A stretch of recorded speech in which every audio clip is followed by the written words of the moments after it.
আরে আরে আরে প্লিজ প্লিজ প্লিজ আমি ভীষণ ভয় পাই প্লিজ।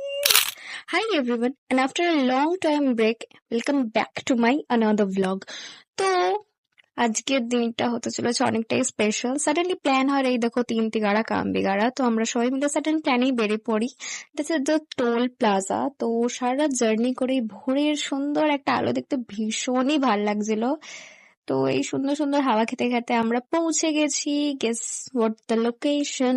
তো this is our second time to visit there. তো কার পার্কিং করে আমরা টোটোতে করে চলে গেলাম গঙ্গা স্নান ঘাটে। তো এখানে আমরা করবো গঙ্গা স্নান। আর সত্যি কথা বলতে আমার জলে নামতে ভীষণই ভয় করে, তা সত্ত্বেও আমি হাত ধরে ধরে যাচ্ছিলাম। কারণ মানে তাও ওই মিডিলটায় গিয়ে আমি পায়ের নিচে কিছু পাচ্ছিলাম না দেখে আমার এত ভয় লাগছে, কিন্তু কিছুক্ষণ পরে আমাকে দেখতে পাই ব্যাঙের মতো আমি লাফিয়ে লাফিয়ে এখন জলে ভীষণ ভীষণ মজা করলাম সবাই মিলে। এন্ড দেন তারপরে চেঞ্জ করে এখন চলে যাচ্ছি মন্দিরের ভেতরে। এখানে আমরা সবাই মিলে তিলকও পড়েছি, কিন্তু সেটার আমি আর ক্লিপ নিতে পারিনি, ভুলে গেছিলাম।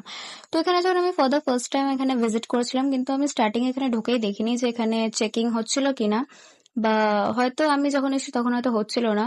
তো এইবার যখন এসেছি তখন দেখলাম চেকিং হচ্ছে, কিন্তু আনফর্চুনেটলি আমাদের কিন্তু কোনো চেকিং হয়নি।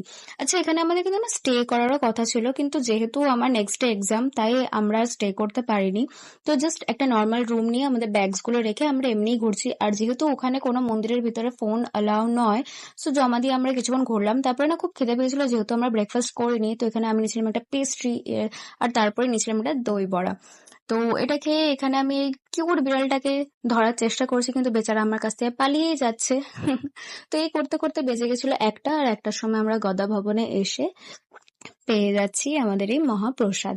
আর এটা খেতে এতই সুন্দর, আর চারিদিকের ভাইবটাও ভীষণ পজিটিভ ছিল, খুবই ভালো লাগছিল। তো আমরা এখানে মহাপ্রসাদ খেয়ে তারপরে এখন চলে যাচ্ছি। আর এতই খাওয়া হয়েছে, আর একে দেখো এই নিজেকে এইটুকুনি ঢেকে ভাবছে যে পুরো ট্যান থেকে নিজেকে বাঁচিয়ে নিতে পারবে, কিন্তু কে বোঝাবে একে। তো अगेन ক্যাপচারিং মি। তো এখানে আমরা এখন অনেক ঘুরে নিয়েছি, এবার হচ্ছে চলে যাওয়ার পালা। তো খুবই খারাপ লাগছে, কিন্তু কি করা যাবে, কিছুই করার নেই। সো বাই বাই মায়াপুর, দেখা হচ্ছে আবার পরের বার, নিশ্চয়ই আসবো আবার। তো এখানে দুর্গাপুর পৌঁছতে পৌঁছতে দেখি এত ঝড় বৃষ্টি, কিছুই বলার নেই। তো ফাইনালি আমরা পৌঁছে গেছি। তো দেখা হচ্ছে নেক্সট